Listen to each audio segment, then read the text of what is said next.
FIFA bersama PSSI dan Inafok melakukan inspeksi ke Stadion Manahan Solo, Jawa Tengah yang akan menjadi salah satu venue tuan rumah Piala Dunia U20 2023. Inspeksi oleh FIFA dan tim ini dilakukan secara menyeluruh, mulai dari dalam hingga lingkaran luar, termasuk juga akses masuk pemain yang memang diminta FIFA untuk dibuat lurus.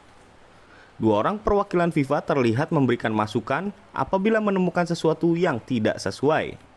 Mereka dengan teliti melihat setiap sudut, mengantisipasi adanya kesalahan ataupun ketidaksesuaian dengan prosedur.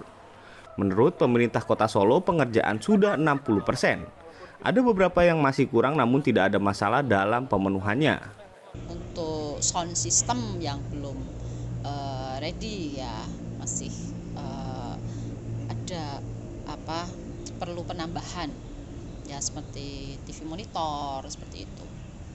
Tapi memang kita baru akan untuk semuanya itu kami yang harus mencukupi dari pemerintah kota, mencukupi semua mebeler, peralatan elektronik yang di ruangan-ruangan. Proses pengerjaan masih terus dilakukan namun dipastikan selesai sebelum tenggat waktu. Pihak FIFA akan kembali melakukan pengecekan akhir pada bulan Maret mendatang. Hal ini senada dengan penegasan Ketua Inafok sekaligus Menteri Pemuda dan Olahraga Zainuddin Amali.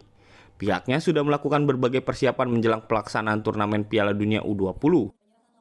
Pelaksanaan Piala Dunia U20 ini rencananya akan digelar Mei 2023 dan seremoni pembuka direncanakan digelar di Stadion Gelora Bung Karno.